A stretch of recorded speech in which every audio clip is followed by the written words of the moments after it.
Magandang umaga. Malamig nga at nakaka-relax ang simoy ng hangin dito. Bandang third floor nga pala ang aming natuluyang hotel. Bukod sa CR, may lutuan na rin sila dito at mabilis ka ring makakabili dahil nasa labas lang mismo ng hotel ang store.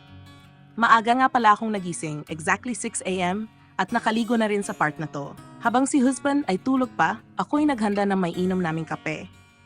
Hindi naman kami masyadong nagmabali kaya alas 8 na magising si hubby.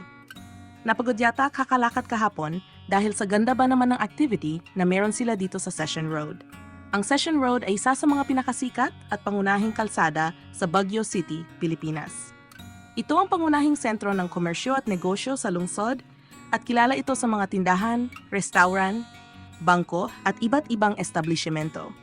Ang kalsada ay may bahagyang pataas at pababa na kurba at kadalasang puno ng tao lalo na tuwing panahon ng bakasyon at pista. Ito ay nahahati sa Upper Session Road at Lower Session Road. Ang Upper Session Road ay mas mataas at papunta sa Cathedral ng Baguio at sa iba pang mga historical na lugar, samantalang ang Lower Session Road ay mas malapit sa mga modernong establishmento at transport hubs. Sa tuwing Panagbenga Festival, isang taunang flower festival sa Baguio, nagiging sentro rin ang Session Road ng mga parada, exhibit at iba't ibang aktibidad. Pumunta rin kami kahapon sa Burnham Park at naglakad-lakad na rin kami. Ang Burnham Park ay isa sa mga pinakasikat na pasyalan sa Baguio City. Ito ay isang malawak na pampublikong parke na pinangalan kay Daniel Burnham, ang Amerikanong arkitekto at urban planner na nagdisenyo ng plano para sa lungsod ng Baguio. Ang parke ay matatagpuan sa sentro ng lungsod at madalas na tinuturing na lungsod sa loob ng isang lungsod dahil sa dami ng mga aktibidad at atraksyon na inaalok nito. Ang ilan sa mga pangunahing tampok ng Burnham Park ay ang 1. Burnham Lake, isang artipisyal na lawa kung saan maaring magrenta ng bangka at maglibot sa lawa. 2. Rose Garden, isang garden na puno ng iba't ibang uri ng rosas at ibang bulaklak. 3. Children's Playground, lugar para sa mga bata na may iba't ibang pasilidad panglaro. 4. Skating Rink, lugar para sa roller skating at iba pang uri ng skating. 5. Athletic Bowl, isang sports complex na may track and field at iba pang pasilidad para sa sports. 6. Orchidarium, lugar kung saan makikita ang iba't ibang uri ng orchid at iba pang halaman. 7. Melvin Jones Grandstand, isang malaking grandstand na ginagamit para sa mga malalaking pagtitipon at aktibidad. Bukod sa mga nabanggit, ang Burnham Park ay dinarayo rin para sa jogging, picnic at iba pang uri ng libangan. Ang parke ay isang paboritong destinasyon ng mga lokal at turista dahil sa kanyang magandang tanawin, sariwang hangin, at mga aktibidad na maaring gawin dito. Nagising na nga ang aking asawa at sa wakas kami pupunta na sa lugar kung saan dinadayo na ngayon ng maraming tao. Ang pupuntahan namin ay isa sa magandang pasyalan dito sa Baguio, ang Igorot Stone Kingdom. Ang Igorot Stone Kingdom ay isang bagong atraksyon sa Baguio at mabilis itong naging popular sa mga turista at lokal na residente. Bagamat hindi pa ito kasing sikat ng mga tradisyonal na pasyalan tulad ng Burnham Park, Mines View Park, at The Mansion, nagiging kilala na rin ito dahil sa kanyang kakaibang konsepto at arkitektura na nagtatampok ng kulturang Igorot. Ang lugar ay dinadayo ng mga bisita na naghahanap ng bagong karanasan at nais matuto tungkol sa kulturang Igorot sa pamamagitan ng mga stone structures at disenyong nagbibigay pugay sa kasaysayan ng mga katutubo sa Cordillera. Dahil sa lumalaking interes at magagandang review mula sa mga nakapunta na, may potensyal ang Igorot Stone Kingdom na maging isa sa mga pangunahing atraksyon sa Baguio sa hinaharap. Katapos naming pumunta kami sa Valley of Colors.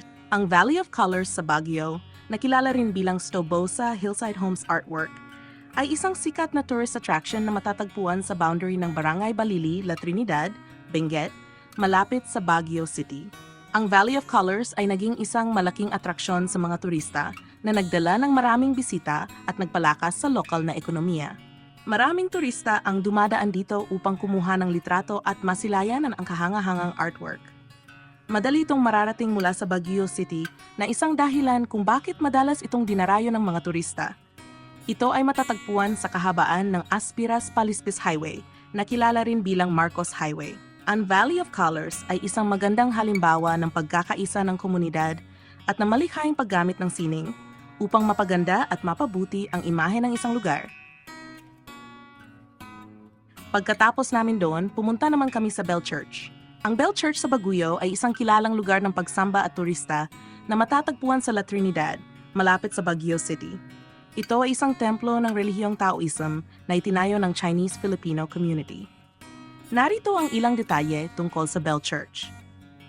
Arkitektura. Ang Bell Church ay kilala sa kanyang tradisyonal na Chinese architecture na may mga makukulay na dragon sculptures, intricately designed gates, at mga detalyadong paggukit sa mga dingding. Ang templong ito ay napapalibutan ng magagandang hardin at mga koi ponds na nagdadagdag sa tahimik at payapang kapaligiran nito. Ang Bell Church ay isa sa mga lugar na dinarayo ng mga turista sa Baguio dahil sa kanyang kagandahan, katahimikan, at kultural na kahalagahan. Hindi yata kami napagod sa maghapong pamamasyal at nagawa pa naming pumunta ulit sa night market. Kaya pagsapit ng 9:00 ng gabi, pumunta na kami. Mamangha ka talaga sa dami ng mga nagtitinda dito at sa mga sari-saring pagkain na iyong matitikman. Sobrang nag-enjoy talaga kami ni husband sa pagmamasyal at lalo na, we're celebrating our second wedding anniversary today. Kaya't lubos kaming nagpapasalamat at pinagpala kami ng Panginoon sa pagkakataong ibinigay niya sa amin. Kinaumagahan, kami nga ay nag-almusal na ni hubby. Ang tawag nga pala dito ay sisig, masarap at nabili lang namin ito sa halagang 90 pesos. 2 ulam na rin ang iyong pagpipilian sa isang order lang. Nauna na akong naligo dahil matagal akong magayos sa sarili. Naayos ko na rin yung buhok ko. Siguro abutin din ng 10 minuto ang pag-aayos ng curly hair ko.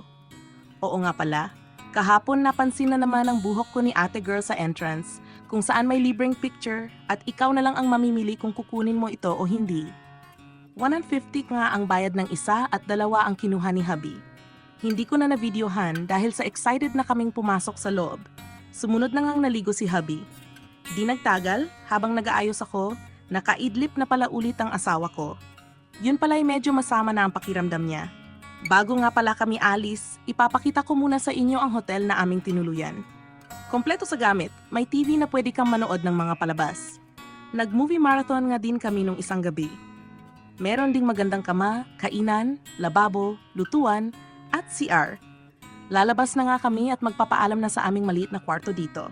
Papunta na nga sana kami ng palengke bago umuwi ng Vizcaya para mamili ng pasalubong nang biglang tumapat sa amin ang malakas na ulan. Hindi na kami natuloy ni hubby kaya, ayon na nga, umuwi na kami diretso. Thank you Baguio for the great and amazing experience. Bye-bye for now, and see you next time. Thank you for watching, and God bless.